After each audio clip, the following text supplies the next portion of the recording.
오늘 성경 말씀은 예레미야 25장 30절에서 38절 말씀입니다. 예레미야 25장 30절부터 38절 말씀, 구약 성경 1091페이지입니다. 구약 1091페이지입니다. 한 절씩 나누어 읽도록 하겠습니다. 그러므로 너는 그들에게 이 모든 말로 예언하여 이르기를, 여호와께서 높은 데서 포효하시고 그의 거룩한 처소에서 소리를 내시며 그의 초장을 향하여 크게 부르시고 세상 모든 주민에 대하여 포도 밟는 자같이 흥겹게 노래하시리라. 요란한 소리가 땅 끝까지 이름은 여호와께서 뭇 민족과 다투시며 모든 육체를 심판하시며 악인을 칼에 내어 주셨습니다. 여호와의 말씀이니라. 만군의 여호와께서 이와 같이 말씀하시니라. 보라, 재앙이 나서 나라에서 나라에 미칠 것이며 큰 바람이 땅 끝에서 일어날 것이라.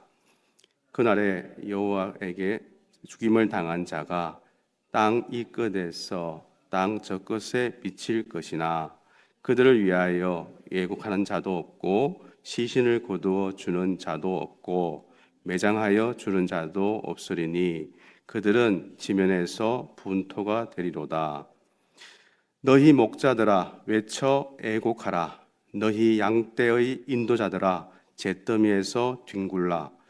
이는 너희가 도살 당할 날과 흩음을 당할 기한이 찼음인즉 너희가 귀한 그릇이 떨어짐 같이 될 것이라.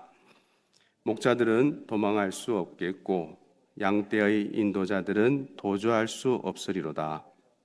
목자들이 부르짖는 소리와 양떼의 인도자들이 애곡하는 소리여 여호와가 그들의 초장을 황폐하게 함이로다. 평화로운 목장들이 여호와의 진노하시는 열기 앞에서 적막하게 되리라. 함께 읽겠습니다.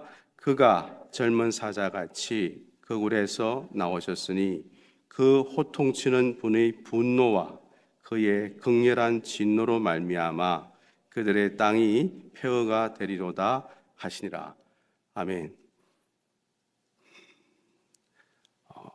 큰 태풍이 휩쓸고 지나가면 모든 것이 뽑히고 또 뒤집혀서 엄청난 그런 피해가 발생하듯이 오늘 본문 말씀에서는 그 하나님의 크고 무서운 심판이 폭풍처럼 온 세상을 휩쓸어 갈 것이며 그 하나님의 진노는 특히 백성의 그 지도자들에게 집중될 것이라고 말씀하고 있습니다. 하나님은 예레미야에게 세상에 사는 그 모든 나라와 그 사람들을 향해 하나님의 심판을 예언하라고 하십니다. 그리고 하나님은 큰 소리로 모든 사람의 악행을 규탄하시고 우렁찬 목소리로 신문하셨으며 하나님이 예루살렘에 시작한 그 심판, 그 재앙은 세찬 폭풍처럼 이 나라에서 또 저 나라로 퍼져 나갈 것이라는 말씀처럼 그 하나님께서는 이런 청각적인 이런 소리의 공포와 또 시각적인 이런 보여지는 공포를 통하여 하나님의 심판이 얼마나 끔찍하고 두려운 것인가를 강조하셨는데 하나님께서 이런 끔찍한 심판을 그 묘사하신 그 이유는 세상 모든 사람들이 두려운 심판을 피하기 위해 하나님께로 돌아오길 바라셨기 때문입니다. 본문 말씀의 시작을 유다와 그 주변 나라들에 대한 그 심판을 선포하신 하나님께서는 세상 모든 사람에 대한 그 심판의 말씀을 선포합니다. 특히 30절, 31절 말씀에서 여러 가지를 소리를 통해서 심판에 대한 공포와 그 두려움이 더욱 극대화되고 있는 것을 볼 수 있습니다. 25장 30절, 31절 말씀을 읽어보겠습니다. 30절, 그러므로 너는 그들에게 이 모든 말로 예언하여 이르기를, 여호와께서 높은 데서 포효하시고 그의 거룩한 처소에서 소리를 내시며 그의 초장을 향하여 크게 부르시고 세상 모든 주민에 대하여 포도 밟는 자같이 흥겹게 노래하시리라. 31절, 요란한 소리가 땅 끝까지 이름은 여호와께서 뭇 민족과 다투시며 모든 육체를 심판하시며 또 악인을 칼에 내어 주셨음이라. 여호와의 말씀이니라. 아멘.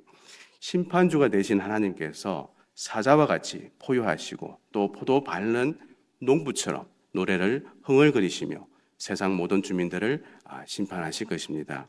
이 30절에 포도 밟는 사람들은 보통 축하하는 분위기에 젖어 있는데 그들은 그들의 수확의 기쁨에 겨워서 크게 소리를 외쳤던 것입니다. 하지만 오늘 이 성경의 이 부분은 하나님이 세상의 악한 나라들을 짓밟기 위한 그런 전쟁에서 외쳤던 소리를 나타낸 것인데 그것은 기쁨의 소리가 아닌 진노와 그런 심판의 외침이었습니다.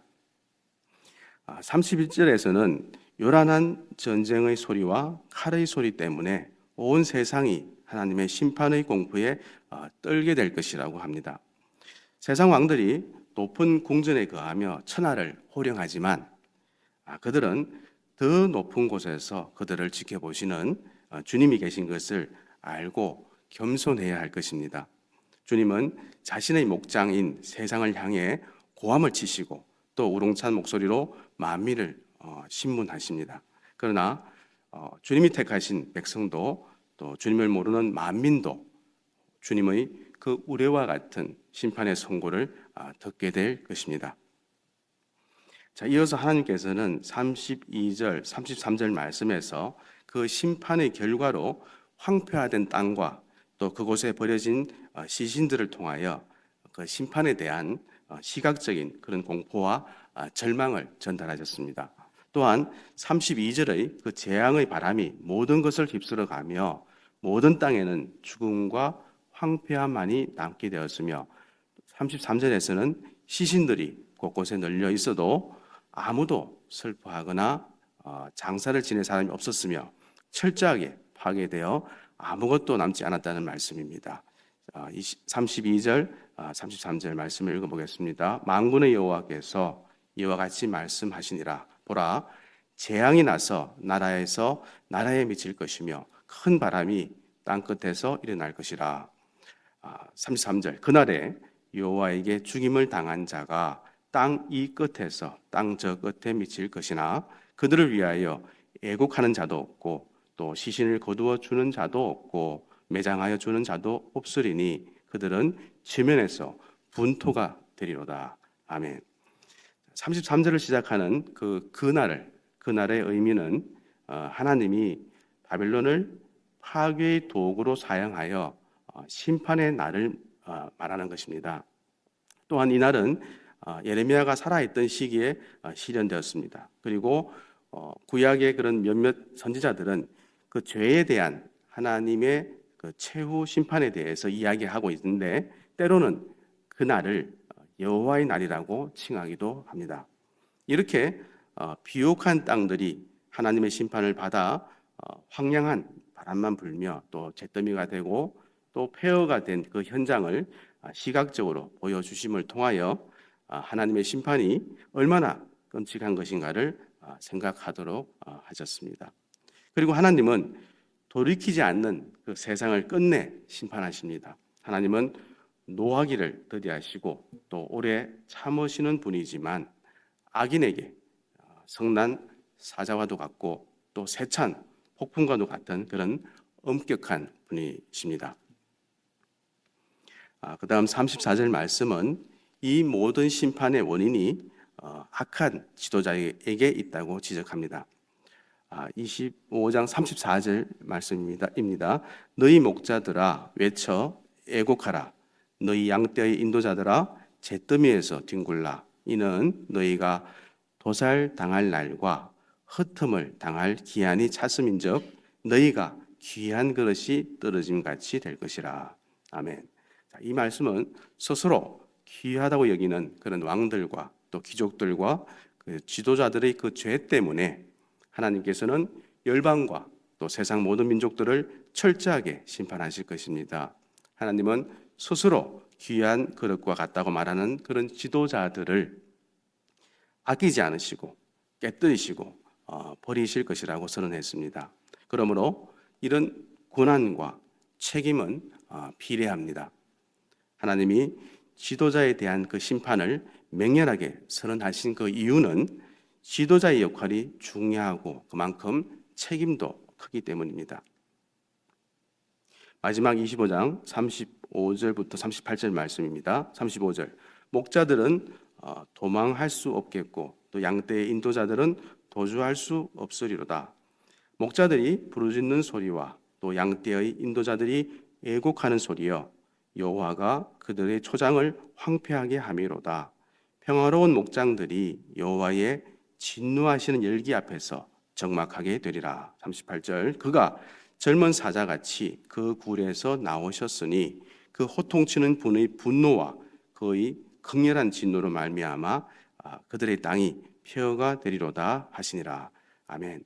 자, 하나님은 지도자들을 심판하시기 위해서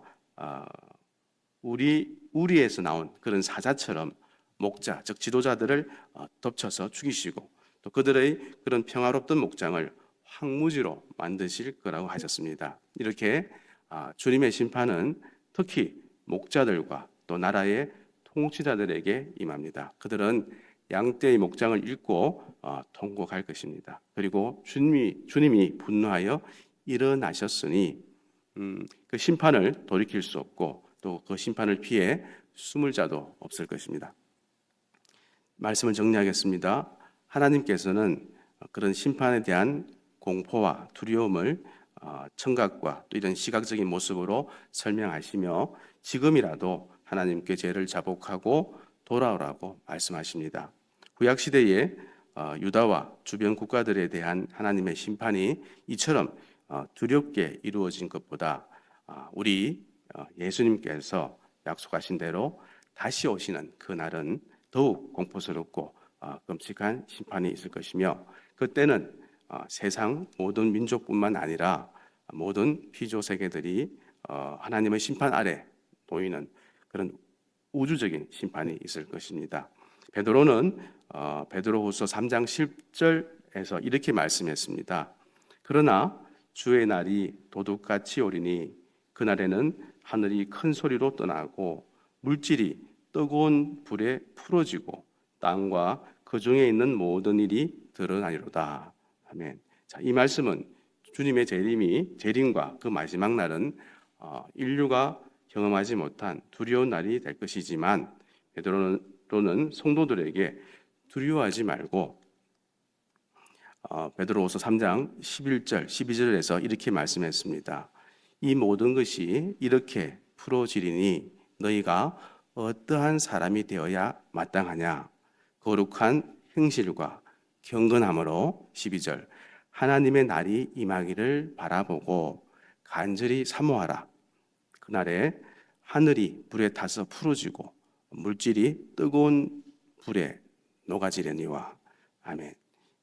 주님의 재림을 사모하며 하늘을 바라보고 또 거룩한 행실과 그런 경건함으로 살아가야 합니다. 그래야 할 때 우리에게는 그 주님의 그 재림의 날이 더 이상 그 심판의 날이 아니라 주님과 함께 영원히 노래하며 살아갈 곳인 우리 오늘 찬송으로 말씀하신 그 천국으로 들어가는 날이 될 것입니다. 오늘 25장 말씀을 통해서 우상 숭배가 얼마나 무서운 결과를 초래하는가를 깨닫게 됩니다. 또한 하나님의 심판 도구가 된 열국들도 자신의 범죄로 인해서 멸망하게 되는 것을 통해 하나님의 백성인 우리의 자세가 어떠해야 하는가를 깨닫게 해줍니다. 우리는 우상을 멀리할 뿐만 아니라 언제 무슨 일을 하든지 겸손해야 하며 자신의 직분에 충실해야 되겠습니다. 개인적으로 묵상하시겠습니다.